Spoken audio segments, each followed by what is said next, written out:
Madagada sun rise view point అయితే మామూలుగా లేదు, అసలు పిచ్చ క్రేజీగా ఉంది. హే గైస్, నమస్తే నమస్తే. నైట్ రూమ్ కి రాగానే బయటికి వెళ్దామని రెడీ అయిపోయాను. తర్వాత బయటికి వచ్చి బండిల్ తీసి చాక్లెట్ ఫ్యాక్టరీకి బయలుదేరాం. తీరా చాక్లెట్ ఫ్యాక్టరీకి వచ్చి చూస్తే 8:30కే క్లోజ్ అంట. మన వజ్రాలు ల్యాగ్ గురించి తెలిసిందే కదా, సో చేసేది ఏమి లేక అలా కాసేపు రోడ్ల మీద తిరిగి రూమ్ కి వెళ్ళిపోయాం. ఇంకా నెక్స్ట్ డే మార్నింగ్ 5కి లేచాం మడగడ వ్యూ పాయింట్ చూడడానికని. బయట చలి అయితే విపరీతంగా ఉంది. కాసేపు వెయిట్ చేసి అలా వణుకుతూనే స్టార్ట్ అయిపోయాం. చాలా మందే వచ్చారు వ్యూ ని చూడడానికని. మొత్తానికి కొండెక్కి పైకి వచ్చేసాం. వచ్చి రాగానే me and my boys having cup of coffee అనమాట.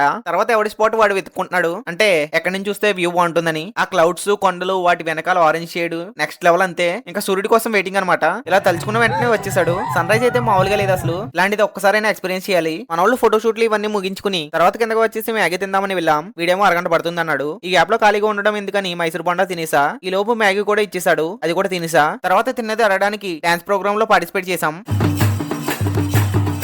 డాన్స్ ప్రోగ్రామ్ లో పాల్గొన్నందుకు గాను మనకైతే ఫస్ట్ ప్రైజ్ కూడా వచ్చింది. లాస్ట్ నుంచి అనుకోండి, నాకైతే చాలా బాగా అనిపించింది. ఎందుకంటే నవలకి చచ్చిపోయాను. నెక్స్ట్ ప్రోగ్రామ్ బలూన్ షూటింగ్ అని వచ్చేసాం. ఒకటి తర్వాత ఒకటి బలూన్ షూట్ చేస్తూ ఉన్నాం గానీ దేనికి తగులుతలేదు. లాస్ట్ కి నిఖిల్ బ్రోకి తీర్థంలో లాటరీ తగిలినట్టు 10వ సారి షూట్ చేస్తే అప్పుడు తగిలింది. వాడికి తగిలిందని హ్యాపీగా ఫీల్ అవ్వాలో, నాకు తగలేదని సాడ్ గా ఫీల్ అవ్వాలో నాకైతే అర్థం కాలేదు. అదనమాట మ్యాటర్. వీడియో నచ్చితే లైక్ చేసి మన ఛానల్ ని సబ్స్క్రైబ్ చేసుకోండి. ఉంటాను, బాయ్.